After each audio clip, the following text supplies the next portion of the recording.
65 वर्षीय रमा देवी अपने पति प्रकाश जी और 2 बच्चों के साथ खुशी खुशी रहते थे। बेटा आशीष कंपनी में जॉब करता था और एक बेटी रोनी कॉलेज की पढ़ाई कर रही है। उन्होंने अपने बेटे की शादी के बड़े बड़े सपने देखे हैं। दोनों ने बेटे के लिए रिश्ता भी देखना शुरू कर दिया। जब रमा देवी के बेटे आशीष को पता चला तो उसने अपने पसंद की लड़की से शादी करने का विचार रखा, जिससे वह प्यार करता था। क्योंकि आशीष उसका बड़ा बेटा था, इसलिए रमा देवी उसकी माँ अपने बेटे की पसंद से नहीं बल्कि अपने पसंद की बहू लाना चाहती थी, जिसको वो अपने हिसाब से चला सके।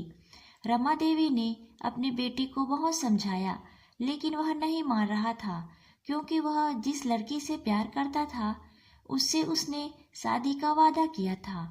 लेकिन रमा देवी गांव की नहीं बल्कि शहर की लड़की को पसंद करती थी, इसलिए शहरी लड़की काव्या को देखते ही रमा देवी को लगा कि काव्या उसके बेटे के लिए और इस घर के लिए बहुत अच्छी है। उसका रहन सहन साधारण और शहरी पोशाक वाली थी। काव्या आशीष को पसंद नहीं थी, फिर भी उसकी माँ ने जबरदस्ती उसकी शादी काव्या से करा दी।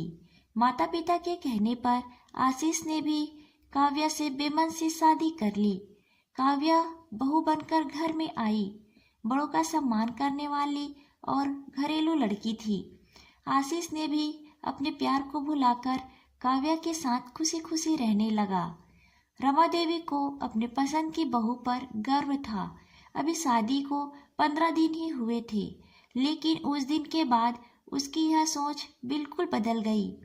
अपनी पसंद पर उसे अफसोस होने लगा। एक रात करीब 12 बजे बेटे के कमरे से चिल्लाने और सामान पटकने की आवाज आने लगी। यह चीखें बहू काव्या की थी। घर से सभी लोग चीखने की आवाज से डर जाते हैं, क्योंकि उसके घर में पहले ऐसा कभी नहीं हुआ था। थोड़ी देर तक आवाज सुनाई दिया, फिर वो चीखना, आवाज आना बंद हो गया। सभी ने पूछना चाहा, लेकिन फिर रात होने के कारण उन्हें रात में पूछना उचित नहीं समझा, इसलिए बेटे के कमरे का दरवाजा नहीं खटखटाया। रमा देवी कहती है, सुबह होते ही मेरी बेटी मेरे पास आती है। उस आवाज से वह डरी हुई थी। बोल रही थी कि मम्मी, रात को कहीं से डरावना आवाज आ रहा था।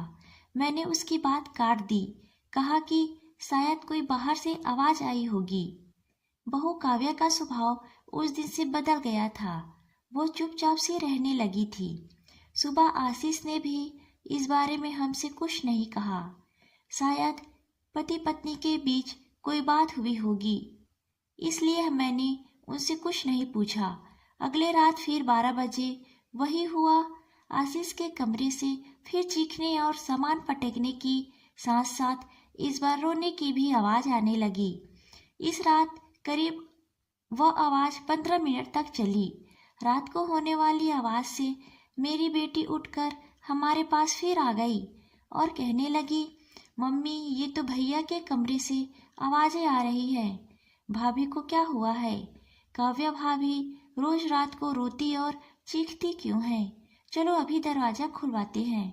रमा देवी दरवाजे के पास जाने लगी तो उसके पति प्रकाश जी ने रोक लिया और कहा कि रुको, अभी मत जाओ, इस समय पूछना उचित नहीं है, कल सुबह दोनों से बात करेंगे। उस रात से सभी घर वालों का सोना मुश्किल हो गया था।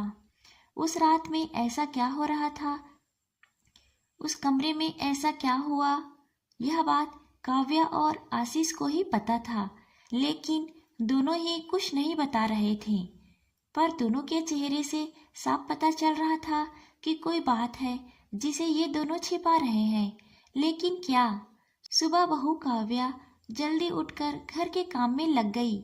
आशीष ने इस बारे में अपने मम्मी पापा से बात करना चाहा, लेकिन वह मम्मी की पसंद की बहू होने के कारण बता नहीं पाता। काव्या कुछ काम कर रही थी, तभी रमा देवी ने काव्या से भी पूछा। उसको देखकर ही ऐसा लग रहा था कि जैसे रात में ठीक से सोई नहीं है। आंखें साफ बता रही थी।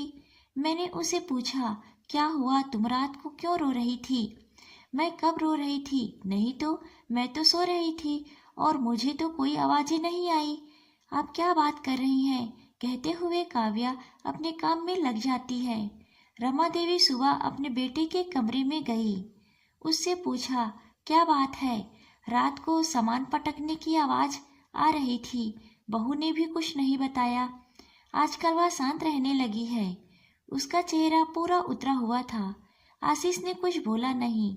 उसको देख के लग रहा था कि वह कुछ छिपा रहा है।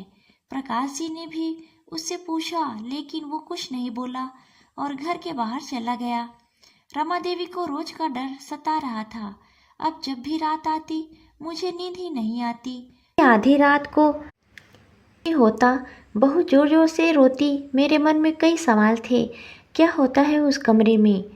फिर अगले दिन सुबह घर में वो हुआ जो किसी ने नहीं सोचा था। बहू काव्या रोते हुए अपने कमरे से बाहर आई और घर के बाहर सड़क पर बैठ गई। उसके बाल बिखरे हुए, कपड़े अस्त व्यस्त थे, उसे कुछ होश नहीं था। बहू की ऐसी हालत देखकर सभी लोग और भी डर गए।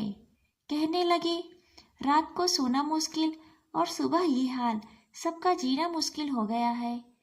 आशीष भी कमरे से डरा हुआ बाहर आया और बोला, देख लो मम्मी, काव्या रोज रात 12 बजे ऐसा ही किया करती है। सुबह जब इससे पूछता हूँ तो उसे कुछ याद ही नहीं रहता। सुबह से ऐसा कर रही है, मैं आप लोगों को क्या बताऊँ। मैंने तो कुछ नहीं किया है, उसी से पूछ लो। काव्या जब थोड़ी देर बाद शांत हुई तो वह किसी से कुछ नहीं बोली और अपने कमरे में चली गई। प्रकाश जी ने कहा कि बहू को कुछ दिनों के लिए उसके माँ के घर छोड़ आना। शायद नई जगह होने के कारण ऐसा हो रहा है। उसकी माँ कविता जी से बात कर लूँगा। काव्या माँ के घर जाने से मना कर रही थी, लेकिन आशीष के कहने पर वह तुरंत बैग पकड़कर आशीष के साथ चली गई। अगले दिन प्रकाश जी के कहने पर काव्या की माँ ने कहा, क्या बोल रहे हो प्रकाश जी, मेरी बेटी ऐसा नहीं कर सकती, वह तो बिल्कुल ठीक है। रमा देवी अब काव्या को घर वापस बुलाने से डरती थी कि कहीं वो बेटे आशीष की जान ही न ले ले। आशीष ने भी उसे लाने से मना कर दिया। अब कोई नहीं चाहता कि वह इस घर में वापस आए, क्योंकि बहू के न होने से घर में शांति जो थी। तभी 1 महीने बीत जाने के बाद फिर एक दिन अचानक बहू काव्या अपना सामान के साथ ससुराल वापस आ गई और रमा देवी से कहती है कि माँ जी, मुझे इस घर से मत भेजिए। मैं जानती हूँ कि आप लोग मेरे बारे में क्या सोच रहे हैं, लेकिन ये बात सच नहीं है। मैं आपको पूरा सच बताती हूँ। तभी आशीष ने गुस्से से बोला, तुम पागल हो, वापस क्यों आ गई। काव्या कहती है, माँ जी, आपके बेटे से मैं बहुत परेशान हो गई हूँ। मैंने अपने पति की बात मानी, उन पर विश्वास किया। रमा देवी कहती है, तुम क्या कहना चाहती हो। तभी बहू काव्या ने जो बताया, उसे सुनकर रमा देवी के पैरों तले जमीन ही खिसक गई। काव्या बोली, आपका बेटा मुझे पसंद नहीं करता। उन्होंने मुझे पहली रात से ही सामान पटकने और पागलपन का नाटक करने को कहा था, ताकि आप लोग मेरे इस व्यवहार से डर जाए और मुझे इस घर से बाहर निकाल देंगे। लेकिन मैंने नहीं किया तो ये मुझसे बात ही नहीं करते थे। और फिर मैंने जब आपके बेटे की बात मानकर ये सब नाटक किया तो इन्होंने आप सभी की नज़रों में मुझे पागल और ना जाने क्या क्या साबित कर दिया। मेरे फ़ोन करने पर भी मेरा फ़ोन नहीं उठाते हैं। आशीष ने मुझे झूठ बोलकर बेवकूफ़ बनाया है। आशीष अपनी ज़िंदगी से मुझे भगाना चाहते थे। मैं पागल नहीं हूँ, लेकिन मैं अब इस बात को समझ गई हूँ। मैं खुद ही इनसे दूर चली जाऊंगी। मैं आप लोगों को आपके बेटे का सच बताने आई थी। रमा देवी को बहू की बातों पर पूरा विश्वास हो गया, क्योंकि वह जानती थी कि आशीष ने उनके कहने पर शादी की थी। तभी आशीष ने कहा, मेरी शादी मेरे पसंद की लड़की से नहीं कराई और इस शहरी लड़की से करवा दी तो मैं क्या करता। मैं चाहता था कि यह भी यहाँ से चली जाए।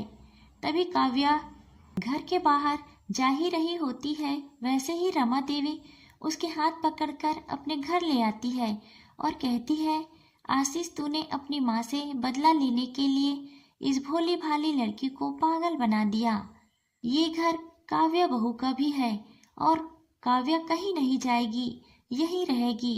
इस घर पर इसका पूरा पूरा हक है। कहते हुए रमा देवी बहू को गले लगा लेती है। मैंने अपने बेटे के लिए हीरा चुना था, लेकिन शायद मेरा बेटा ही उसके लायक नहीं था। बेटा आशीष भी कहीं नहीं गया। थोड़े दिनों तक हमसे जरूर नाराज रहा, लेकिन मुझे पता था उस संस्कारी लड़की से कोई प्यार किए बिना कैसे रह सकता था। बेटे बहू में प्यार बना रहा। अब दोनों एक साथ रहने लगे। रमा देवी को अपनी पसंद की बहू पर फिर से गर्व होने लगा। आखिरकार धीरे धीरे सब ठीक होने लगा। प्रकाश जी और रमा देवी का परिवार अब बेटे बहू के साथ बहुत खुशी खुशी एक साथ रहने लगे।